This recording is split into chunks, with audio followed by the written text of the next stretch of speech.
गोस्वामी तुलसीदास जी ने कहा तो जब इतनी महिमा भोलेनाथ की है तो मैं मतिमंद गंवार में कहां से भगवान शिव की विवाह उनकी दिव्य कथा का वर्णन कर सकता हूं। परंतु तुलसीदास जी ने अपनी बुद्धि विवेक के अनुसार रामचरितमानस में भगवान श्री राम की कथा लिखने से पहले शिव चरित्र लिखे। शिव जी की कथा पहले गाई गई, शिव विवाह पहले सुनाया गया, सती चरित्र सुनाया गया। क्यों? लोग पूछते हैं कि भारद्वाज ऋषि ने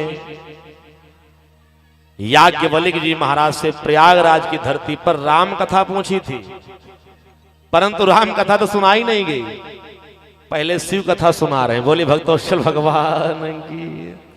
राम कथा पूछे थे ना कि राम कवन मैं पूछूं तो ही, राम कवन मैं पूछूं तो ही, राम कवन मैं पूछूं तो ही, राम कवन मैं पूछूं तो ही, उचित सिखावन दीजय मोहि, उचित सिखावन दीजय मोहि। भारद्वाज ऋषि ने याज्ञवल्क्य जी से राम के बारे में पूछा था, लेकिन याज्ञवल्क्य जी राम की चर्चा न सुना के पहले शिव चर्चा सुनाने लगे, शिव कथा सुनाने लगे। क्यों? तुलसीदास जी महाराज कहते हैं कि याज्ञवल्क्य जी ने भारद्वाज जी को पहले शिव कथा सुना करके मानो ये समझने का प्रयास किया कि क्या भारद्वाज ऋषि को अगर राम कथा सुनाई जाएगी तो राम कथा में इनका मन लगेगा कि नहीं। जिसने अपने जीवन में शिव से प्रेम नहीं किया है, जिसने शिव की उपासना नहीं की है, वो कभी राम को समझ नहीं सकता, तो राम कथा क्या समझेगा। बोली भक्तवत्सल भगवान की। प्रथम मई कहा शिव चरित, बूझा मरम तुम्हारा, सुचि सेवक तुम राम के,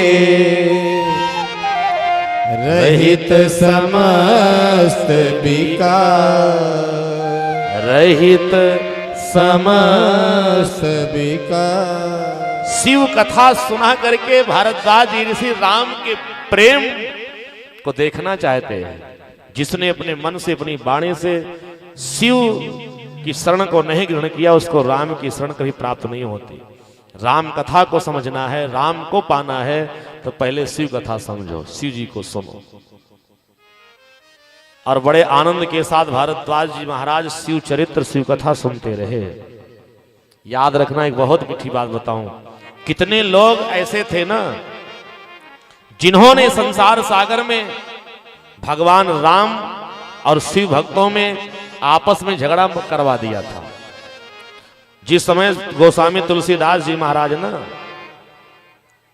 याद रखिएगा कि रामचरितमानस की कथा लिखने जा रहे थे ना, उस समय सनातन धर्मी लोग कई जगह बढ़ चुके थे। हमारे आपके यहाँ सनातन धर्म में ना दो संप्रदाय मुख्य रूप से, ऐसे तो कई बन गए हैं, दो मुख्य रूप से, एक वैष्णव और एक शैव।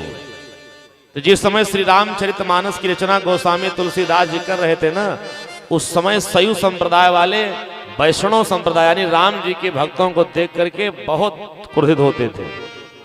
आपस में दुश्मनी हो गई थी। राम भक्त राम जी की चर्चा करते, शिव भक्त शिव जी की चर्चा करते, और राम भक्त अगर देखते तो शिव भक्तों को देख करके क्रोध करते थे, और शिव भक्त राम भक्तों को देख करके क्रोध करते थे।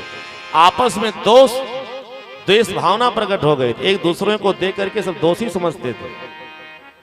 तो गोस्वामी तुलसीदास जी ने विचार किया कि ऐसा पावन ग्रंथ तैयार किया जाए जिसमें राम कथा के साथ साथ शिव कथा को समाहित कर दिया जाए, जिससे दोनों संप्रदाय के लोग जो राम को मानने वाले हैं वो भी शिव जी से प्रेम करने लगे, और जो शिव जी को मानने वाले हैं वो भी राम भक्तों से प्रेम करने लगे। दोनों की प्रेम धारा को बढ़ाने के लिए, सामंजस्य बैठाने के लिए, प्रेम और सद्भाव को देखने के लिए पूज्यपाद गोस्वामी तुलसीदास जी महाराज ने राम कथा में पहले शिव कथा लिखी। और सच तो यह है ना कि लोग यहाँ शैव यानी मैं शिव भक्त हूँ, कितने मैं राम भक्त हूँ, तो शिव भक्त अपने आप को बड़ा मानते हैं और राम भक्त अपने आप को बड़ा मानते हैं। और याद रखना, दोनों में आज भी अगर हम लोग तिलक लगा के चले जाएं, कितने ऐसे शैव संप्रदाय के लोग हैं ना जो टेढ़ा वाला तेल लगाते हैं, शिव जी का भस्म धारण करते हैं। वो लोग, अरे आप लोग वैष्णव राम भक्त हो? हाँ राम भक्त हैं, तो राम भक्त से दूर रहेंगे वो लोग। आज भी कुछ लोगों की मानसिकता ऐसी है, परंतु इस मानसिकता को बदलने के लिए रामचरितमानस में पहले शिव कथा लिखी गई। और सच यह है कि लोग यहाँ आपस में वैमनस्य करते हैं, बैरता करते हैं, शत्रुता करते हैं। शिव भक्त राम भक्त आपस में द्वेष रखते हैं, परंतु द्वेष नहीं रखना चाहिए। क्यों? क्योंकि राम जी जैसा वैष्णव अगर संसार सागर में कोई नहीं है, तो शिव जी भी राम जी की तरह सबसे बड़े वैष्णव हैं। बोले भक्त वैष्णव भगवान की जय।